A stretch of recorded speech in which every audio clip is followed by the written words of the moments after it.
Hey, why it's so hard?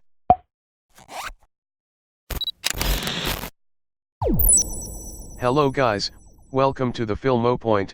Today we are gonna make a simple DIY reflector with just a simple steps. In filmmaking, reflector is the thing which reflects the light.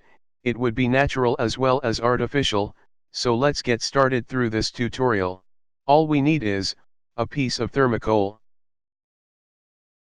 aluminium paper. You can buy this paper from any polythene shop, but I found this in my house, as this was the wrapper of my LED when I bought this, and now from scrap we will make a reflector. And the last thing we need is double tape. I believe I can fly. Do it! Just do it! Okay, so first what we need to do is take a thermocol. This was also available in my house, and now I'm using it to make a base of the reflective wrapper.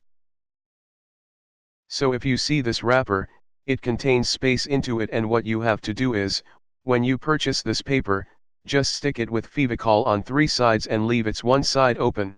Now put your thermocol into your wrapper. It is perfect for my wrapper as I took the perfect size of the thermocol. Here we go, our base of your reflector is ready. You can say our reflector is almost ready. So our next step is to stick this side with double tape, so that we can easily hold this whenever we do shooting. Here we go, our reflector is ready. Let's test this outside, is this reflector works or not. So he's our today's actor. I make him stand in shadow so that reflected light easily be recognized. Here you can see the sunlight. We are gonna use this natural light to light up the face of our actor. I am gonna tell you the one main tip for using the reflector.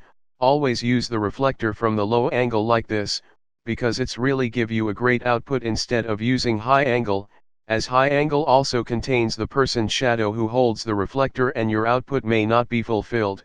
If you really want to know the right way to use the reflector, just take a look at the Joe Edelman video. I have put link in the description. So here you can see his face is light up from one side, due to that reflector, and on the other it is darker. So it looks really good. If we take a closer look, you can more easily notice that light casting on our actor. So this was all about today's DIY tutorial. Thanks for watching. Stay tuned for more updates.